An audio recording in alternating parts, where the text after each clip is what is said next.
Hello sports fans, it is Thursday, May the 23rd, the year 2013, and as usual, a lot to get to in the sports world, so let's get it going right now. Let's start with the NBA playoffs. Let's start with the Eastern Conference Finals. Game 1 down in Miami last night, where the Miami Heat beat the Indiana Pacers 103-102 in overtime. The Heat escape on a LeBron James last-second layup to win it. I'll tell you, Indiana's got to feel like they really let one slip away here. Indiana had a shot to win this game. Let's pick it up in the fourth quarter. Miami is up 2 after a Dwayne Wade basket. Then Indiana has a bad turnover. They foul Ray Allen intentionally. He hits 1 or 2 free throws. So in the closing seconds, Miami is up 3 points. George hits a bomb of a 3 for Indiana. I mean, this was just a bomb of a 3. That ties the game. Allen misses at the buzzer. We go to overtime.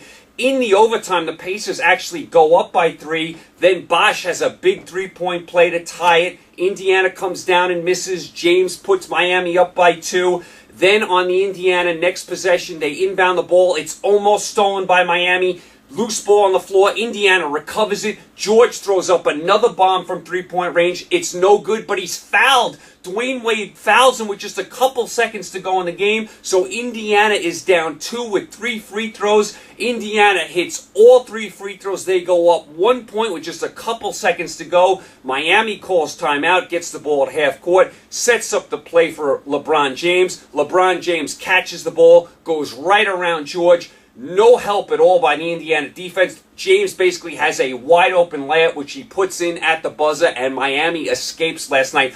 What was Indiana doing on that last possession? Indiana is a good defensive team. That was one of the worst defensive possessions in the history of basketball. I mean, Indiana has probably not had a bad defensive possession like that in their whole season this year.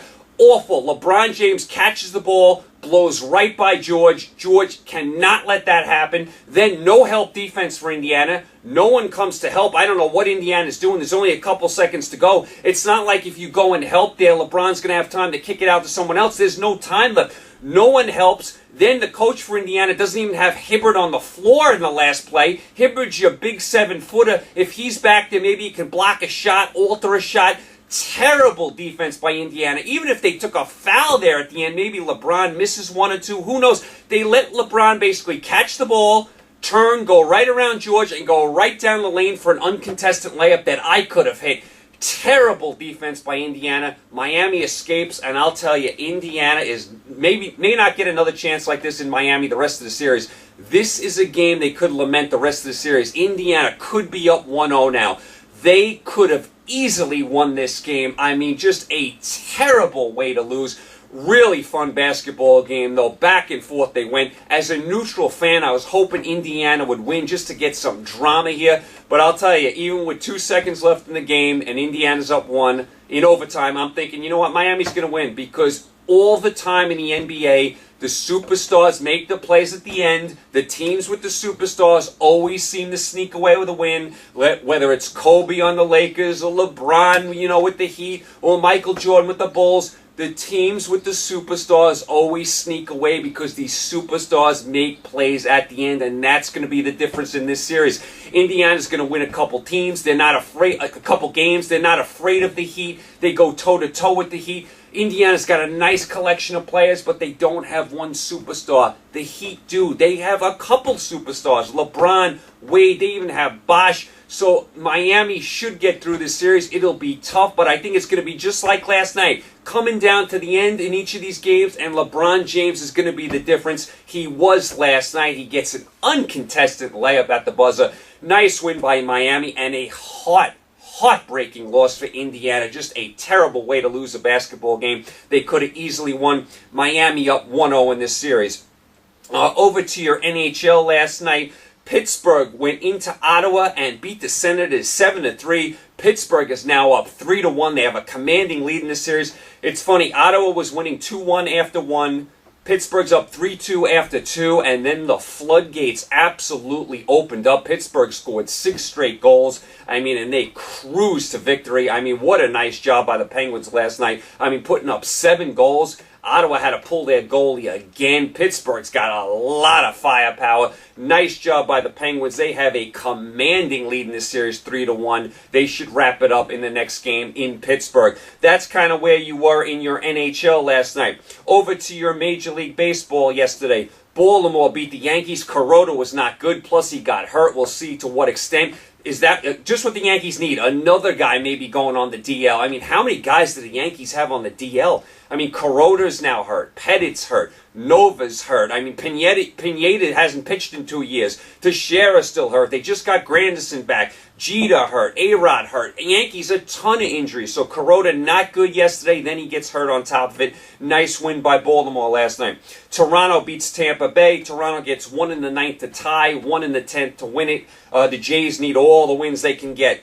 Atlanta beat Minnesota. Atlanta stays hot. Minnesota going in the other direction fast. Cincinnati beats the Mets with 3 in the 9th inning. No surprise there. Philadelphia beats Miami. Cliff Lee outstanding against that horrible Miami lineup. Cliff Lee with the shutout last night. Texas beats Oakland. Texas gets 3 in the first. That was enough. They beat the A's 3-1. Boston beat the White Sox. Buchholz, another good pitch game. He is 7-0. The Dodgers beat Milwaukee. Mattingly, before the game, criticizes the team. Benches Ethier. For one game, it seemed to work. Dodgers actually win a game. They actually take a series. We'll see if they can keep it up. Dodgers beat Milwaukee. Houston beat Kansas City. Houston actually won a series here, believe it or not. Colorado beat Arizona. De La Rosa with a nice start there. St. Louis continues its winning ways. They beat San Diego on the West Coast. Washington beat San Francisco 2-1. Detroit beat Cleveland. Cabrera, another home run. He is on absolute fire. Pittsburgh beat the Cubs. Liriano outdueled Samaja. They both pitched well. Liriano, though, gets the shutout. Samaja only gave up 1 run. That was enough to beat the Cubs, unfortunately, yesterday. Nice pitch game by both pitchers, but Pittsburgh gets the win. And the Angels beat Seattle. Wilson with a good pitch game. The Angels finally found a team they could beat up on in Seattle. Seattle, who was playing decently up until about a few days ago, has now fallen completely apart. What is that, 6 in a row Seattle's lost? So the Angels win there. A couple of news and notes from the NFL. Brian Urlacher retires. Couldn't get a deal done with the Bears. He was talking to the Vikings. Couldn't get a deal with them done. So Urlacher retires from the NFL. Who knows? Maybe he'll be back. But as of right now, he's retired. Also, the Crabtree for the San Francisco 49ers, the receiver. He hurts his Achilles. He might be out all of next year. That's a big loss for San Francisco. Now, San Francisco is loaded up and down the board, but you hate to start losing players in the offseason, during offseason workouts, and Crabtree's a nice receiver. Remember, San Francisco got Bolden in the offseason. San Francisco's still loaded. Still don't like to see an injury like that. Maybe Crabtree can come back, at the end of the year. It is only May. We'll keep an eye on that. And back to the NBA real quick. I meant to mention this the other day. Del Negro out as the Clippers coach. I said this a couple weeks ago when the Clippers went out. No surprise there. Once the Clippers lost in the playoffs, Del Negro is going to be fired. I mean, they want to keep Chris Paul there. That would be a spot I would think Phil Jackson would be interested in, either in the front office as the coach. Yeah, Blake Griffin, Chris Paul. Maybe the Clippers can make a trade for Pierce or Garnett or both of them. That would be a spot I could see Phil Jackson being interested in. So Del Negro out. And by the way, Del Negro got a bad break in the playoffs. Griffin did get hurt in the playoffs this year. That was one of the main reasons the Clippers lost that series. But we knew the writing was on the wall, Del Negro, so he's out. Look for Phil Jackson maybe in Los Angeles. Okay, so that is kind of where you are as far as your news and notes. As far as tonight, Thursday, what to watch. Believe it or not, we have no NBA tonight. The Memphis-San Antonio series is on a 4-day hiatus. They play Tuesday. They don't play again until Saturday. Please, the NBA scheduling. I know it's all about TV and ratings and all this. Do we need 4 days off between games? Between games 2 and 3, we need 4 days off. Just an absolute joke. So that series doesn't pick up again until Saturday. Major League Baseball, very light night tonight. Cubs, Pittsburgh, Baltimore, Toronto, Minnesota, Detroit, Cleveland, Boston, and L.A. Angels against Kansas City. That's it in your Major League Baseball, but you have a packed Memorial Day weekend as far as baseball. We'll get to that tomorrow. NHL tonight looks like an NHL night. We got 3 big games. Boston at the Rangers. Boston up 3-0. We'll see if the Rangers can get a game. Then we got 2 really, really nice games. Chicago at Detroit. Detroit's up 2-1 in this series. Very surprising. Chicago's the number 1 seed. A lot of pressure on Chicago now. Need to win this game. They win. They're 2-2. They get home ice back. They lose. They're down 3-1 and in all kinds of trouble. Should be a really nice game in Detroit tonight. That is must-watch hockey. And the late game tonight, San Jose at LA, another beauty of a game. This series is tied 2-2. San Jose has won the last two. Very even series. Should be 3-2 somebody tonight. Very, very nice hockey tonight. Chicago, Detroit, San Jose, LA, and you sprinkle in a little Boston Rangers. It's a hockey night. No basketball tonight. And very little in Major League Baseball, so focus in on your National Hockey League tonight. It should be outstanding.